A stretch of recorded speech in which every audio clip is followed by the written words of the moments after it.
కోవూరు మాజీ ఎమ్మెల్యే నల్లపురెడ్డి ప్రసన్న కుమార్ రెడ్డి చేసిన వ్యాఖ్యలు ఏపీ రాజకీయాల్ని ఒక్కసారిగా షేక్ చేశాయి. సిట్టింగ్ ఎమ్మెల్యే ప్రశాంత్ రెడ్డిని ఉద్దేశించి అనుచిత వ్యాఖ్యలు చేశారాయన. ప్రసన్నపై ఎస్పీ ఆఫీసులో ఫిర్యాదు చేసిన ప్రశాంత్ రెడ్డి ఆయన్ను అరెస్టు చేయాలని కోరారు. మాజీ ఎమ్మెల్యే ప్రసన్న కుమార్ రెడ్డి అవినీతిలో పీజీ చేస్తే తాను నీతి నిజాయితీలో పీజీ చేశానని ఎమ్మెల్యే ప్రశాంత్ రెడ్డి వ్యాఖ్యానించారు. ఆమె కామెంట్లకు కౌంటర్ ఇచ్చే క్రమంలో ప్రసన్న కుమార్ రెడ్డి దిగజారుడు వ్యాఖ్యలు చేశారు. ప్రశాంత్ రెడ్డి అన్ని రంగాల్లో పీహెచ్డీ చేశారని విమర్శిస్తూ ఆమె వ్యక్తిగత జీవితంపై అనుచిత వ్యాఖ్యలు చేశారు. అంతేకాదు ప్రశాంత్ రెడ్డి తన భర్త వేమిరెడ్డి ప్రభాకర్ రెడ్డిని బ్లాక్మెయిల్ చేసి రెండో పెళ్లి చేసుకుందని అనడంతో తీవ్ర దుమారం రేగింది. వరుసకు చెల్లినని కూడా చూడకుండా ఇలా కించపరిచేలా మాట్లాడమేంటన్నారు. ఇది ప్రసన్న కుమార్ రెడ్డి నీచ రాజకీయానికి నిదర్శనమని అన్నారు.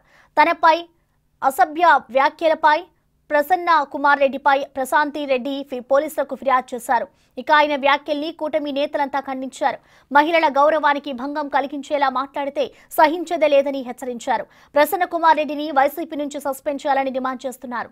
ఆయన చేసిన వ్యాఖ్యలపై ఆగ్రహం వ్యక్తం చేస్తూ ప్రసన్న కుమార్ రెడ్డి నివాసంపై దాడి కూడా జరిగింది. అయితే ఈ దాడితో తనకు సంబంధం లేదని ప్రశాంత్ రెడ్డి స్పష్టం చేశారు. వీళ్ళకి అదొక పెద్ద అలవాటైపోయింది. ఆ రోజు భువనేశ్వరమ్మను అవమానించి 11 సీట్లకే పరిమితం అయ్యారు. ఈరోజు నాలాంటి ఒక ఎమ్మెల్యేని ఇలా మాట్లాడి, నేను ఎమ్మెల్యే అనను, ఒక మహిళని ఇలా మాట్లాడడం చాలా దురదృష్టకరం.